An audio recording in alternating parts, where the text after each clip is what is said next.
औज़ुबिल्लाहिमिनश्शैतानिर्रजीम बिस्मिल्लाहिर्रहमानिर्रहीम। Welcome to my YouTube channel education planet.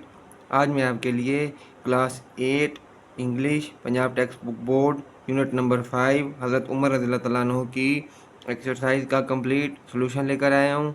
तो चलते हैं एक्सरसाइज की तरफ।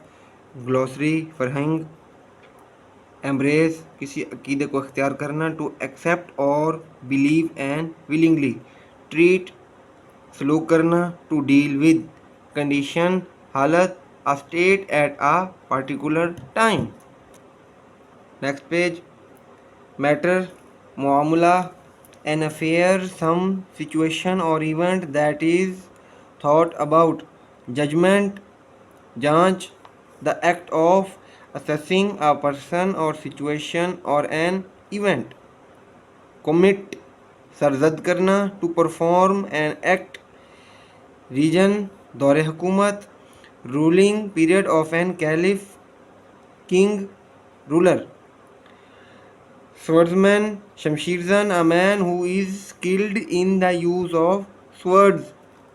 नेक्स्ट है ओरल कम्युनिकेशन स्किल्स, ज़ुबानी राब्ते की महारतें। Read the dialogue and role play it with your class fellows, मुकालमे को पढ़ें और अपने हम जमातों के साथ किरदार अदा करें। Mother Ali, why are you not going for offering namaz today. वालदा अली, आप आज नमाज अदा करने क्यों नहीं जा रहे। Ali, mama I am not feeling well, mama मेरी तबीयत ठीक नहीं है। Mother, but you are grown up now. वालदा, लेकिन अब आप बालिग हैं। यू शुड नॉट मिस नमाज, आपको नमाज नहीं छोड़नी चाहिए।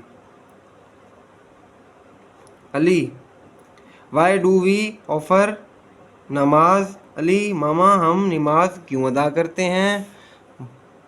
मदर वालदा, because we have to thank Allah almighty for his blessings. वालदा, क्योंकि हमें अल्लाह कादिर मुतलक की नेमतों का शुक्र अदा करना चाहिए।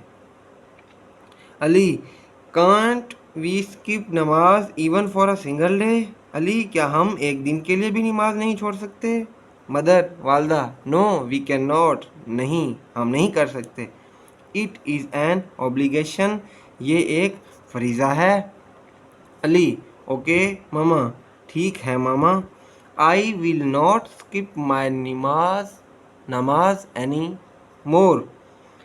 अली, ठीक है मामा, मैं नमाज को मज़ीद नहीं छोड़ूंगा। मदर, गुड, अच्छा। Next page. इस चैप्टर के क्वेश्चन आंसर्स हैं, 6 क्वेश्चन आंसर्स हैं। सवाल जवाब, कंप्रीहेंशन क्वेश्चन, तफहीमी सवालात। What is the title of Hazrat Umar, हज़रत उमर का खिताब क्या है। The title of Hazrat Umar is Farooq, हज़रत उमर का खिताब फ़ारूक है। Question number 2, what were the major reforms introduced by Hazrat Umar, हज़रत उमर ने कौन सी बड़ी इस्लाहात मुतारिफ़ कराई। Hazrat Umar introduced many reforms during his reign, Hazrat Umar ने अपने दौरे हुकूमत के दौरान इंतज़ामी अमूर से मुतल्लिक़ा such as administrative courts, army, police force and tax system, फ़ौज, पुलिस फोर्स और टैक्स के निज़ाम जैसी इस्लाहात मुतारिफ़ कराईं। Next question number 3, how long did caliph Hazrat Umar rule,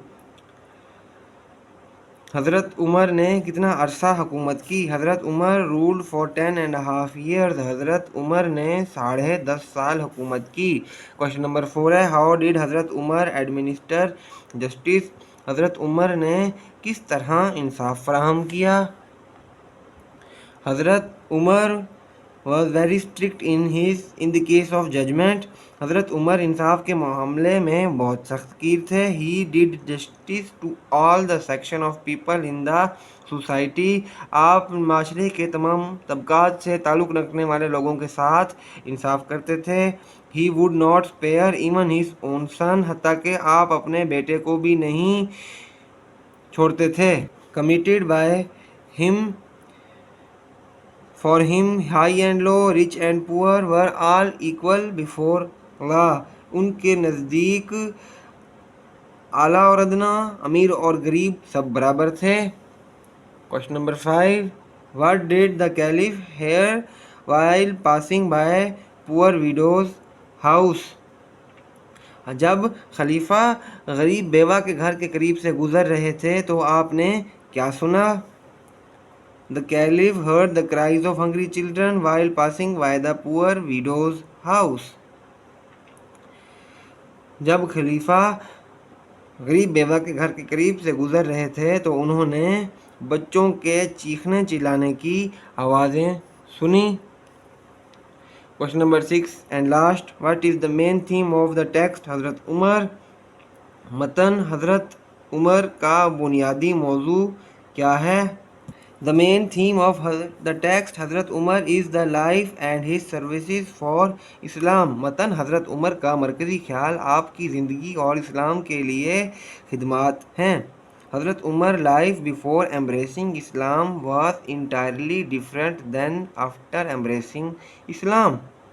हज़रत उमर की इस्लाम कबूल करने से पहले ज़िंदगी इस्लाम कबूल करने के बाद मुकम्मल तौर पर मुख्तलिफ थी। Throughout his reign as a caliph, अपने दौरे हुकूमत में बतौर खलीफा he remain totally dutiful and careful toward his people. दौरे हुकूमत में बतौर खलीफा वो मुकम्मल तौर पर अपने लोगों की तरफ फर्जशनास और मोहतात थे। ही आल्सो इंट्रोड्यूस्ड मैनी रिफॉर्म्स, उन्होंने निज़ाम को बेहतर करने के लिए बहुत सी इस्लाहात मुतारिफ कराईं। He introduced administrative courts, army, police and tax system, उन्होंने इंतज़ामी अदालतें, फ़ौज, पुलिस और टैक्स का निज़ाम मुतारिफ कराया। He was strict in case of judgment, वो इंसाफ के मामले में सख्तगीर से। He was fair for everyone, वो हर एक के साथ मुंसिफ थे। He even use to roam in streets to know about the condition of people, वो हत्ता के लोगों की हालत के बारे में जानने के लिए गलियों में गश्त करते थे। He remain caliph for 10.5 years and it was golden period in the history of इस्लाम, वो 10.5 साल तक खलीफा रहे और ये इस्लाम की तारीख के लिए सुनहरा दौर था। Question answer complete. नेक्स्ट है, identify the theme in every paragraph and see whether this information represent the theme you have identified. हर पैरे के मौजू को शनाख्त करें और देखें कि आया ये मालूमात वही मौजू की निशानदेही करती हैं जो आपने शनाख्त किया है। पैरा नंबर 1 है the qualities of Hazrat Umar, para number 2 Hazrat Umar as a caliph, para number 3 है इम्पोर्टेंस ऑफ जस्टिस, और पैरा नंबर 4 है Hazrat Umar as a careful ruler, para number 5 death and burial of Hazrat Umar, और इस का थीम क्या है? Life and service of Hazrat Umar, हज़रत उमर की ज़िंदगी और खिदमात बतौर खलीफा। Next, fill in the blank. Hazrat Umar was born at Makkah Mukarrama, Hazrat Umar conquered a vast area during the dash years of his खिलाफत, 10.5 years. He introduced many reforms during his region. हज़रत Umar was kind and sympathetic to the poor. sympathetic कहते हैं हमदर्द को। silent letter hunt, next है silent letter Hunt, खामोश हर्फ की तलाश, read the story and Hunt the words having silent letters, कहानी को पढ़ें और खामोश हरूफ वाले अल्फाज को तलाश करें। One day I was at home with my mom, she was knitting, K silent है underline, and I had to wrap, W silent है, and a gift for my dad as I was wrapping, W silent है।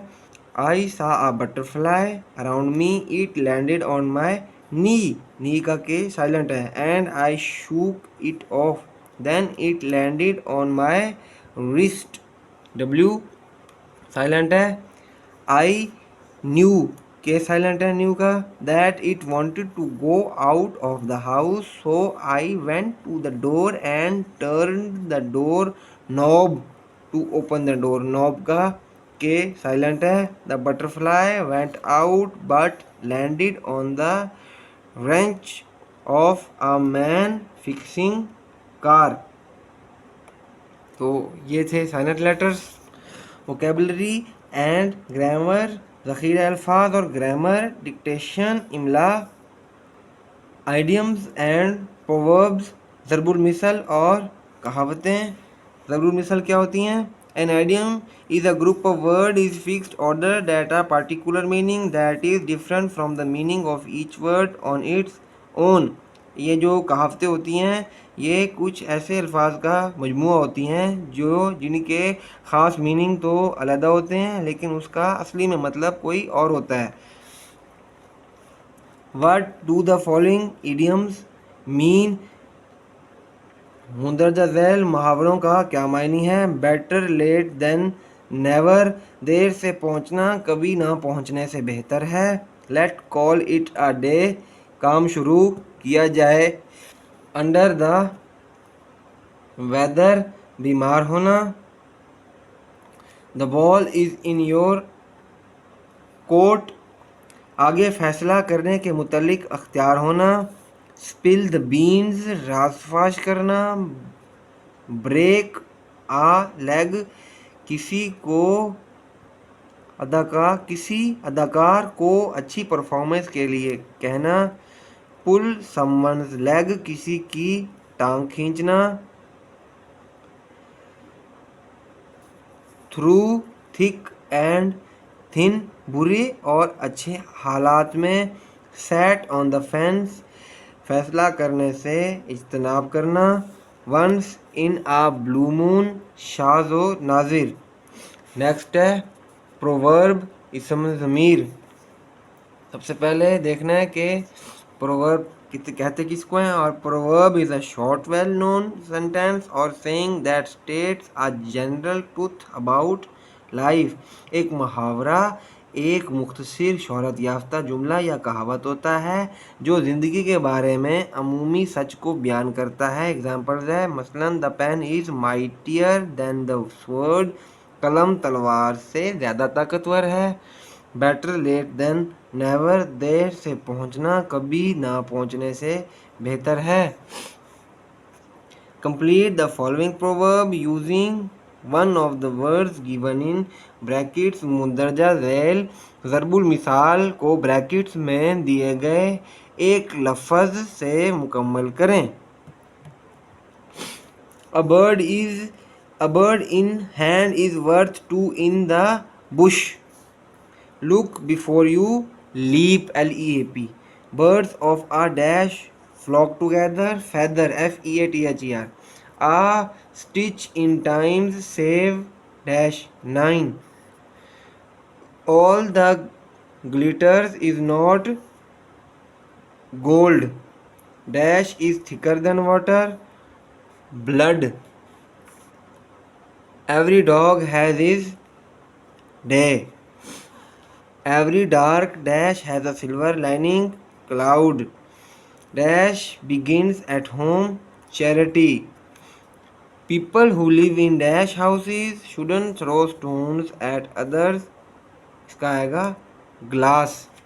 Next page. Kinds of sentences. Read me. The sentences are of 4 kinds. जुमले 4 तरह के होते हैं। The division is made on the basis of their meaning, ये तकसीम इनके मायनी की बुनियाद पर मबनी है। डेक्लरेटिव सेंटेंस, एलानिया जुमले या बयान देना। एग्जांपल है आई लाइक ऑरेंजेस, ये है affirmative statement. Interrogative sentences, ask questions, सवालिया जुमले, सवाल पूछना। एग्जांपल है वेयर इज़ माई बुक, मेरी किताब कहाँ है। Imperative sentences, make request, give orders, हुक्मिया जुमले, दरख्वास्त करना या हुक्म देना। एग्जांपल है bring me a cup of coffee, ये हो गया order.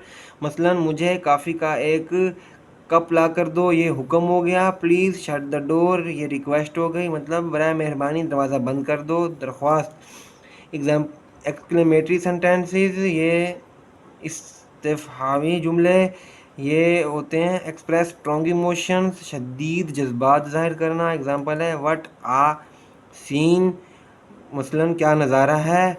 Alas we have lost the match, अफसोस हम मैच हार गए। Identify the kinds of the following sentences, मुंदरजा झैल जुमलों की इकसाम तलाश करें। नंबर 1 है my class teacher will retire in the next month, ये सिंपल सेंटेंस है तो ये डेक्लेरेटिव है। Let me finish my work, ये इम्पेरेटिव है। Who is knocking at the door, question mark है तो ये इंटेरोगेटिव हो गया। हुर्रा, यहाँ पे एक्सक्लेमेशन मार्क है, कोई मतलब कि एक्सप्रेसिंग स्ट्रॉन्ग इमोशन है कोई। We have won the match, exclamatory. Please give me camera for 2 days, यहाँ पे रिक्वेस्ट हो गई है तो ये हो गया imperative sentence. How beautiful this flower is, ये एंड में एक्सक्लेमेशन मार्क, मतलब कि ये कोई स्ट्रॉन्ग इमोशन को ज़ाहिर कर रहे हैं ये लाइन, ये जुमला, तो ये हो गया एक्सक्लेमेटरी। नेक्स्ट है होमोग्राफ, मुतजानिस अल्फाज। सबसे पहले कि होमोग्राफ कहते किसको हैं। The homographs are the words with same spelling and punctuation but with different meanings. मुतजानिस अल्फाज एक जैसे हिज्जों और अदायगी लेकिन मुख्तलिफ मायने वाले अल्फाज होते हैं। ये दिए हुए हैं रॉक पत्थर, she love to collect rocks. आगे रॉक एक तरह की मौसीकी, Ali likes rock music. Present मौजूदा, Saba was present today. Present तोहफा, did you like my present for you. Watch घड़ी, I like my watch. Watch देखना, वी वॉच न्यूज़ डेली।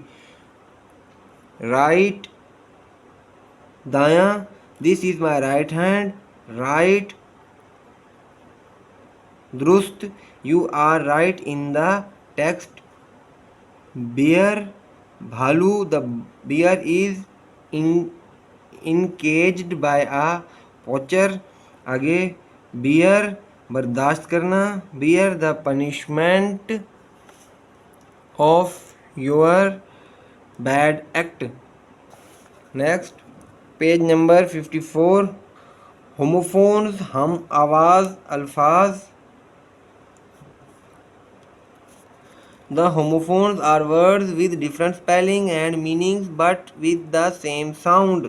हम आवाज़ अल्फाज वो अल्फाज हैं जिनके हिज्जे और मायने मुख्तलिफ हैं लेकिन आवाज़ें एक जैसी होती हैं। जैसे 8 और 8 खाया या 8।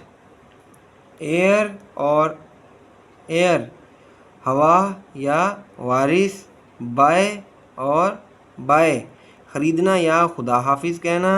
ब्रेक और ब्रेक ब्रेक लगाना या तोड़ना।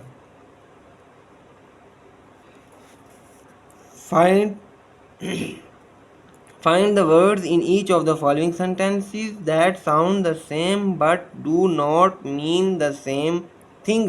दिए गए जुमलों में अल्फाज तलाश करें जो सुनने में एक जैसे हैं लेकिन मायने में एक जैसे नहीं हैं। The girl looked pale when she handed her mother the pail of water. Pale और पेल होमोफोन्स हैं ये। The policeman could see only 4 fish in the sea water, ये सी और ये सी होमोफोन्स हैं। Yesterday I read a story about a boy on a red bicycle. Read, read, read. Where would you see a horse made of wood? Wood और wood ये हो गए homophones. The angry husband threw everything out throw the window. Through और throw ये हो गए homophones. The hare is running here and there, ये HARE hare और HERE हेयर ये हो गए एक जैसे homophones.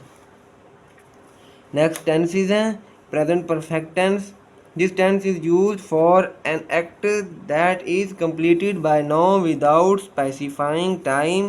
In this tense we use has or have and the third form of the verb as. Examples हैं I have not taken my lunch yet, I have not seen him since Eid, the writer has completed half of his novel, I have not spoken to her for more than a week, we have finished our work. Number 2 है to donate an action beginning at some time in the past and continuing up to the present moment as.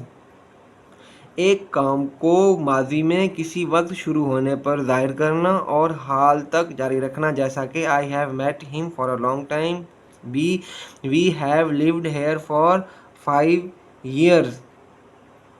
आगे है present perfect continuous फिल हाल मुकम्मल जारी। This tense is used for an action which began at same time in the past and is still continuing. ये ज़माना इस काम के लिए इस्तेमाल होता है जो माजी में किसी वक्त से शुरू हुआ था और अभी तक जारी रहे। In it we use have been और has been and ING form in the main verb as. इसमें हम हैव बीन या हैज़ बीन और अहम फ़ेल की ING वाली हालत इस्तेमाल करते हैं, जैसा कि ए I have been waiting for the bus for 2 hours, she has been doing her homework all the evening, the baby has been sleeping soundly for 2 hours, I have not seen her since 2010, it has been raining since morning. For and since we often use for and since when talking about time. हम अक्सर for या since इस्तेमाल करते हैं जब वक्त के बारे में बात करते हैं। We use for plus a period of time. हम पीरियड ऑफ टाइम फॉर और फिर पीरियड ऑफ टाइम इस्तेमाल करते हैं। एग्जाम्पल है for 5 months, for ages, he has been living in Paris for 5 months। Since we use since plus the start of the period. हम since और start of the period इस्तेमाल करते हैं। Examples है since March, since 2019, we have been playing cricket since March, March से। For 5 months 5 महीने से। Now अभी सिंस मार्च, मार्च से। फॉर की एग्जांपल्स दी हुई हैं for 6 minutes, for 1 day, for 2 hours, for 4 weeks, for 10 years, for ages, for years। Since 11 o'clock, since Saturday, since November, since 2021, since I left home, since dinner time, since I got up। Example है Ali has lived in Pakistan for 8 years। Example एक और है since की it has been raining since morning. For की examples कर लेते हैं पहले। I have worked at the bank for 5 months, Alia hasn't been to a party for ages. I have lived in Pakistan since my childhood. I haven't seen Talha since lunchtime. Put the given verbs in the correct present tense, मतलब present और perfect continuous दिए गए अफ़ाल को दुरुस्त ज़माने हाल में लगाएं, मुकम्मल या मुकम्मल जारी। तो हमने उनको ठीक करके लिखना है। शी ब्रैकेट में look for her watch for 2 hours but she not, bracket के अंदर not find it yet.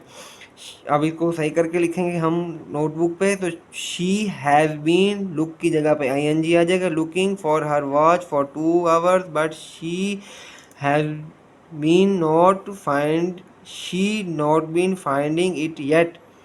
Number 2 है आई, ब्रैकेट के अंदर wait for you since 3 o'clock in the afternoon. अब इसको ठीक करके लिखेंगे तो आई के बाद आ जाएगा हैव बीन, वेट के बाद लग जाएगा ing, तो बकाया वैसे का वैसा। द मेड, ब्रैकेट के अंदर फिनिश है her work in the kitchen, सही करके लिखेंगे तो the maid has been, finish की जगह ing, फिनिशिंग, बाकी सारा वैसे ही लिखा जाएगा।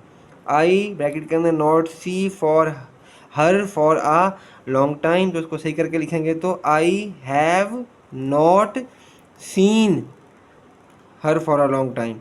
ही already leave for England for higher studies, तो सही करके लिखेंगे तो he has already been, leave लिख के LEAV काट के ing, फिर बकाया सारा वैसे का वैसा। You discuss the problem for the last half an hour but I am afraid I, bracket के अंदर नॉट लिसन, यू सही करके लिखेंगे तो you have discussed the problem for the last half an hour but I am afraid I have not listened.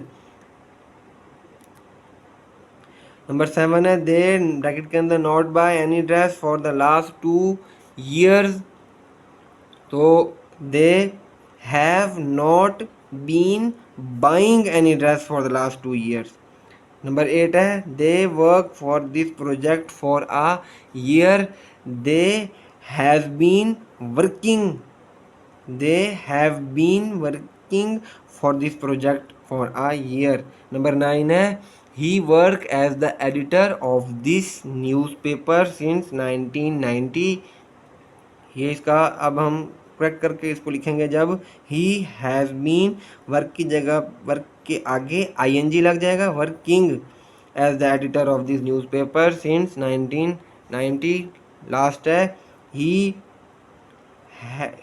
Steel this things, he steal things since childhood, इसको ठीक करके लिखेंगे तो he has been stealing things since childhood. तो हमारी मश्क exercise complete हो गई, तो kindly subscribe my channel and watch my new videos. Thank you.